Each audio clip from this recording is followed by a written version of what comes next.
Nagbabalik ang PTV Balita ngayon. Makikipagtulungan ang Department of Education sa pribadong sektor upang mag-alok ng on-the-job training sa mga senior high school students na nais magtrabaho sa mga fast food chain. Ayon kay Education Secretary Sonny Angara, bahagi ito ng public-private cooperation upang mahasa ang kakayanan ng mga estudyante. Makakatulong din ito upang makapagbukas ng maraming oportunidad sa mga senior high school graduates.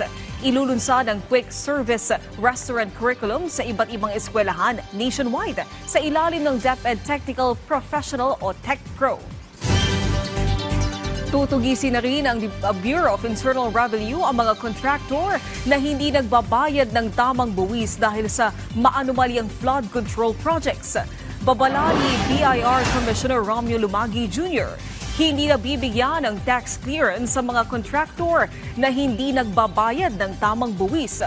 Bukod dito, pagbabawalan na rin silang lumahok sa mga bidding ng gobyerno at sususpendihin ang kanilang mga kontrata. Layo nitong maprotektahan ang pondo ng bayan at matiyak na sumusunod sila sa kanilang obligasyon na magbayad ng tamang buwis. Samantala, alamin natin na ang ibang balita sa PTV Davao mula kay Jay Lagang. Mayong adlaw, mas gipalambo karon sa Davao City Police Office ang ilang kapasidad sa paspas nga pagresponde panahon sa krimen ug emerhensiya. Kana pinaagi sa drone technology ubos sa Oplan Eye in the Sky Patrol program nga gilusad sa DCPO adlaw nga Martes, Agosto 26 ning tuiga. Dagong tabang ang maong drone equipment alang sa paspas nga pagresponde pinaagi sa paghatag og direksyon sa kapulisan kung asa na ang mga ginagukod nga mga responsable sa krimen. Mamay mo na kining kabahin karon sa response efforts aron nga daling maaksyonan ang bisan unsa mang crisis situations. Sulod sa area of responsibility sa DCPO. Sumala sa DCPO ang nasa 24 ka mga drone units ang operational ug magamit na sa kapulisan sa managlayang police stations sa syudad.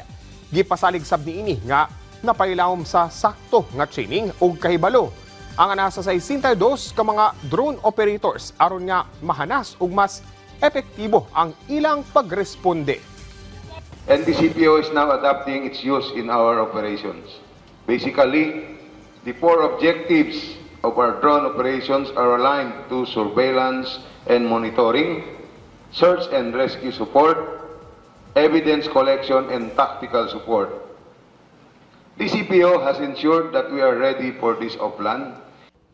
Kapin 20 ka mga kani-violent extremists ang misurrender sa mga sakop sa 6th Infantry Battalion natong Agosto 25 ning tuiga. Gipresenta mga surrenderies sa headquarters sa 6th Infantry Battalion sa barangay Buayan, Dato Piang, Maguindanao del Sur.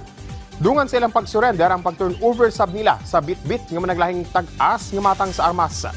Mapasalamaton ang kasundaluhan sa desisyon sa mga former violent extremists nga giila isip dakong lakang alang sa ilang pamilya ug mga anak.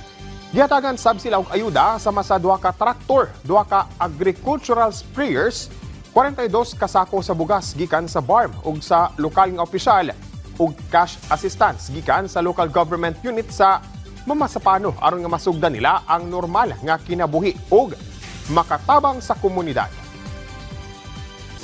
Ug mo kato ang mga nagunang balita dinhi sa PTV Davao. Ako si Jay Lagang. Mayong adlaw.